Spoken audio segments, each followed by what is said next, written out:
Wanted to show you guys my most recent purchase. This week I picked up a CRF125f. The reason I bought it is because my son has been running around on this CRF110 for the last year. He's 12, turning 13, and it's just getting a little small for him. So we're still going to keep this bike. We love this bike. It's fuel injected, electric start. It's a great bike. But this one's an automatic, where the 125 is a clutch. He can drive a clutch, but I'd like him to be more consistently riding a clutch, especially at the track and stuff like that. So this, of course, is not a track bike, but it's still great for him to be able to learn and just, you know, putt around and be shifting gears and stuff like that. So I picked this one up. I was surprised. This is a 2021. I picked this one up for $2,600, which I thought was just a smoking deal. I was really happy. Fresh oil change, new battery, good to go. The only bad thing about this one is it did not come with a title. So I don't necessarily need a title for my use, but it's just nice to have them. If you are going to sell them, it's nice to prove you've got the documentation that it's registered or under someone's name, to include the title. And then a lot of states, for the public land, they require you to have a title. So it's just nice to have them. So I was really excited about this one. My son is really excited about it too. I love the colors on it. It's just a great all-around bike. But you know, it's when you start looking into things, you get more comfortable, more familiar. I noticed these two on Marketplace. So these are same bike. They are 125 big wheels, but they are 22s. And they come with titles, so I like the idea of that. So I got a package deal out the door. I guess not out the door, it's a private owner, but the final cost was $26.50, so $50 more than what I paid for that one. But these are a year newer and they came with titles, so I was pretty happy with that. But these, although they look good right here, as you get closer, you can see they've kind of maybe been neglected. You see a little bit of surface rust there on the wheels. It's just dirty throughout, just needs a good cleaning.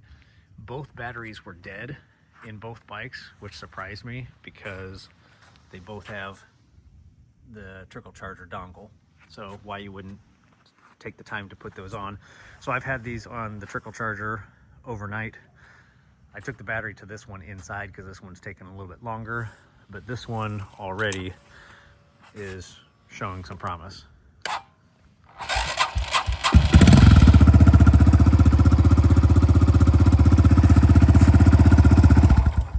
So you see it struggled there to get started, but it is now starting. So I'll keep it on the trickle charger, and I'm hoping over time then it's just a little bit more responsive. I started it up just a minute ago and there was no hesitation. This is the second time I started it this morning. It hesitated a little bit. So maybe I don't have to buy some batteries, we'll see. But of course, if the battery is not working, unreliable, they both still have the kickstart. So the reason why I was okay buying these, getting such good deals, it just occurred to me that these are kind of transitional bikes, just like the situation that I had put myself in with the 110 and my son outgrowing it already. The 125s are kind of in the same boat. They, you know, if someone's buying it for their kid and 2 years later or a year later that kid has grown or they're getting more aggressive, well, maybe you don't want to keep these as long. So I just thought this might be kind of fun to shop around and see what kind of deals you can get. These two, this one was listed as a big wheel. These two were not. These were just listed as CRF 125f. I suspected that they were big wheels. The one thing you can tell for sure is right there, it says FB. So the B is for big wheel. A regular one would just say CRF 125f. And of course, you know, the wheels are going to be a little bit bigger and it's going to have a little bit more ground clearance. But it's hard to tell when you're looking at Facebook Marketplace if it's a regular or a big wheel. I was able to figure out, if you count these little ripples, that on a big wheel, I think there's 18 of them, where a regular only has 14. So if you're looking on Craigslist or Facebook Marketplace or wherever, and you see one listed as just a 125 and you suspect it's a big wheel, count these. If you get beyond 14, if you get up to 18, then that's a big wheel. So that was just a nice little call out. I felt pretty confident going there, and then I saw the VIN tag said FB, and yep, I was right. So I think that helped me get a little bit better of a deal too. So I'm gonna clean these up. I'm gonna keep the batteries charging.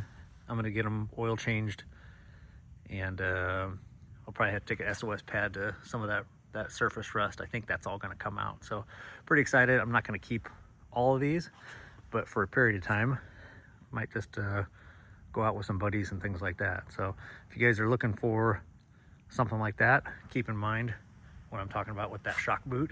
Count those up. You might find yourself a big wheel. It's listed as just a regular CRF 125. All right, wish me luck.